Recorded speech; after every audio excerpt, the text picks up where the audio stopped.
it has become extremely plausible that this trip between the maternity ward and the crematorium is what there is to life.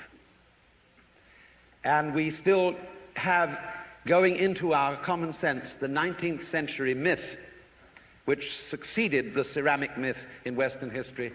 I call it the myth of the fully automatic model. Man is a little germ that lives on an unimportant rock ball that revolves about an insignificant star on the outer edges of one of the smaller galaxies. But on the other hand, if you think about that for a few minutes, I am absolutely amazed to discover myself on this rock ball rotating around a spherical fire. It's a very odd situation.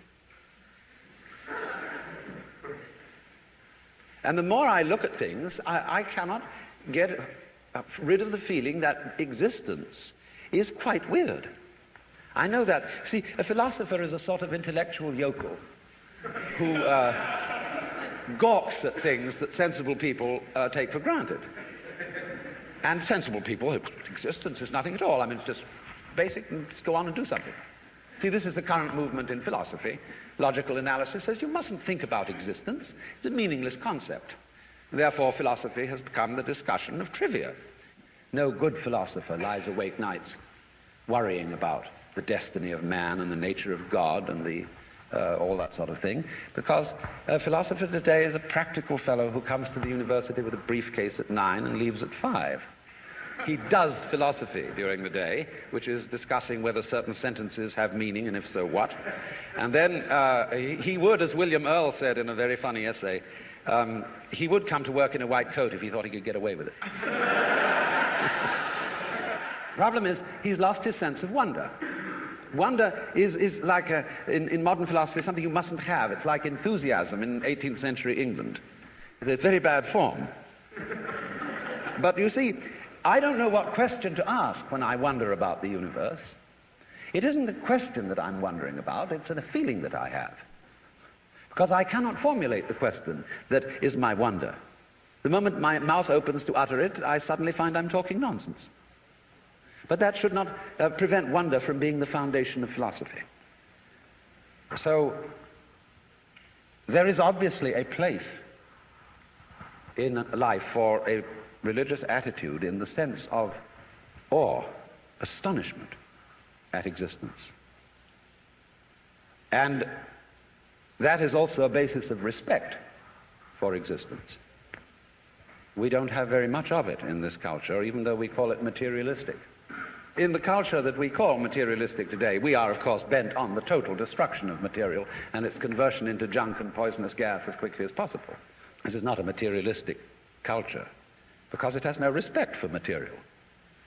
And respect is in turn based on wonder, on feeling the marvel of just an ordinary pebble in your fingers.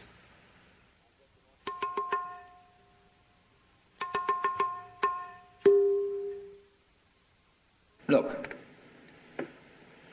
here is a tree in the garden, and every summer it produces apples. And we call it an apple tree, because the tree apples. That's what it does. All right. Now here is a solar system inside a galaxy. And one of the peculiarities of this solar system is that at least on the planet Earth, the thing peoples. In just the same way that an apple tree apples. Now maybe 2 million years ago, somebody came from another galaxy in a flying saucer and had a look at this solar system, and they looked it over and shrugged their shoulders and said, just a bunch of rocks. And they went away. Later on, maybe 2 million years later, they came around and they looked at it again. And they said, excuse me, we thought it was a bunch of rocks, but it's peopling. And it's alive. After all, it has done something intelligent. Because, you see, we grow out of this world in exactly the same way that the apples grow on the apple tree. If evolution means anything, it means that. But you see, we curiously twist it We say, well, first of all, in the beginning, there was nothing but gas and rock. And then intelligence happened to arise in it, you know, like a sort of fungus or slime on the top of the whole thing. But we're thinking in a way, you see, that disconnects the intelligence from the rocks. Where there are rocks, watch out. Watch out, because the rocks are going eventually to come alive.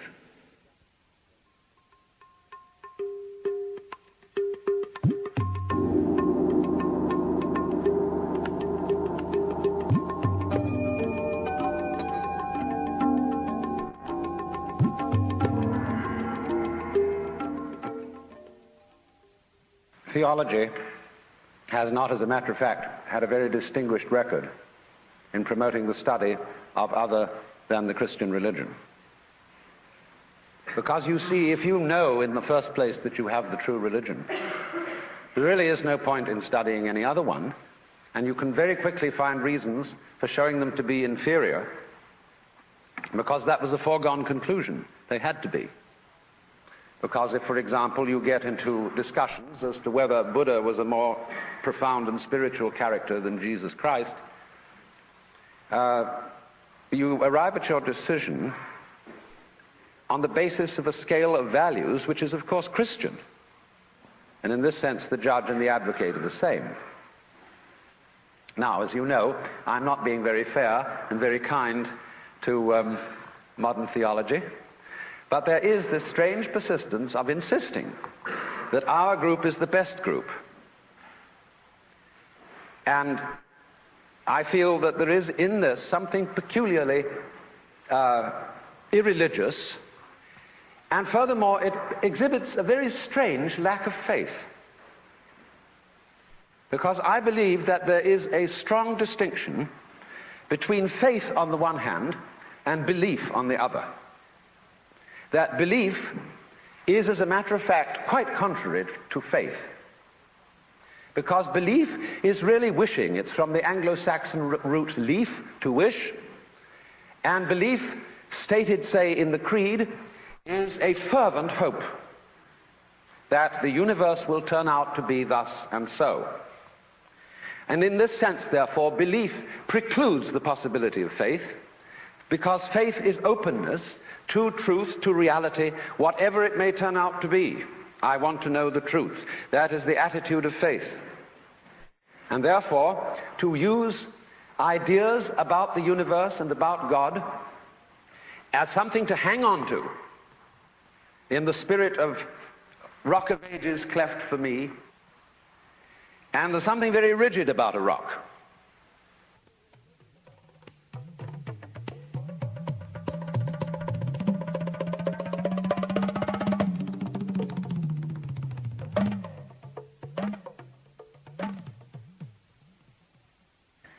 And we are finding our rock getting rather worn out in an age where it becomes more and more obvious that our world is a floating world. It's a world floating in space where all positions are relative and any point may be regarded as the center. A world which doesn't float on anything, and therefore the religious attitude appropriate to our time is not one of clinging to rocks, but of learning to swim. And you know that if you get in the water and you've nothing to hold on to, and you try to behave as you would on dry land, you will drown.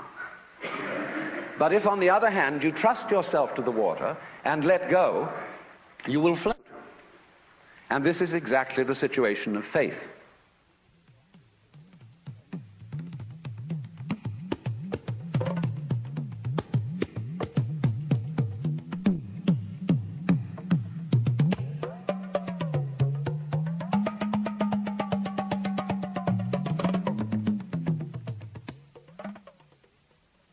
I had a friend who was studying Zen in Japan, and he got pretty desperate to produce the answer of who he really is. And on his way to an interview with the master to give an answer to the problem, he noticed a very common sight in Japan, a big bullfrog sitting around in the garden. And he swooped this bullfrog up in his hand and dropped it in the sleeve of his kimono. And then he went into the master, And to give the answer of who he was, he suddenly produced the bullfrog. And the master said, too intellectual.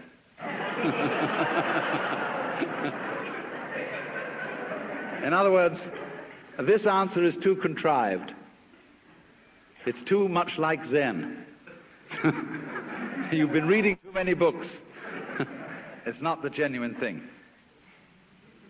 And so the method of teaching used by these great Eastern teachers is to make fools persist in their folly.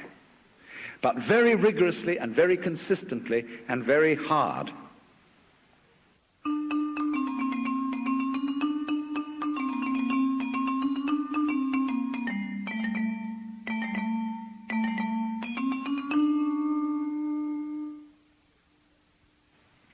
Now, if you go to a Zen teacher, he'll say, well, I have nothing to teach. There is no problem. Everything's perfectly clear. And you think that one over. And you say, he's probably being cagey.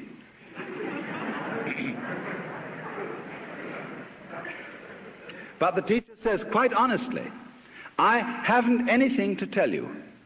I don't teach anything. I have no doctrine. As I said to you in the beginning of this talk, I have nothing whatsoever to sell you.